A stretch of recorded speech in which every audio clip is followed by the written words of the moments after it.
Nasa bansa ngayon ang Hollywood actress na si Sarah Jessica Parker. Pasado alas 6:30 kagabi nang dumating ang eroplanong sinasakyan ng model actress sa NAIA Terminal 1. Ang Sex and the City star magsisilbing special guest sa pagbubukas ng isang bagong mall sa Taguig City.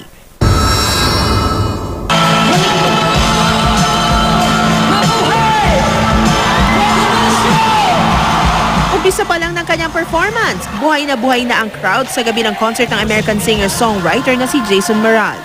Ang fans, di magkamayo sa pinaghalong harana at magilaw na pagkanta ng multi-Grammy Award-winning artist na umiindak-indak pa. 2011 ang huling mag-concert si Jason sa bansa. Pero di tulad noon na ang percussionist na si Toca Rivera lang ang kanyang kasama. Ngayon, isang buong banda na ang kanyang dala-dala. Inawit niya ang mga kanta mula sa kanyang latest album na Love is a Four-Letter Word, gaya ng I Won't Give Up at I'm Coming Over. Pati na rin ang ilan sa mga nauna niyang hits na You and I Both at The Remedy.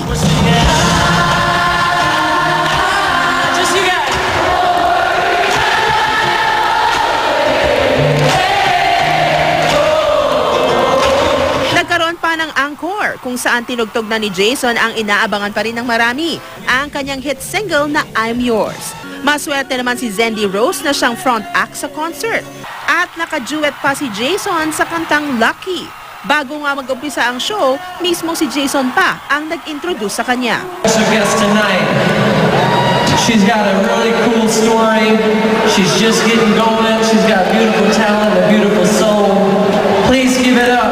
Our special guest for tonight's show, Zendy. Labis naman na naging pasasalamat ni Jason sa kanyang Filipino fans. Kaya, Yeah, I got it.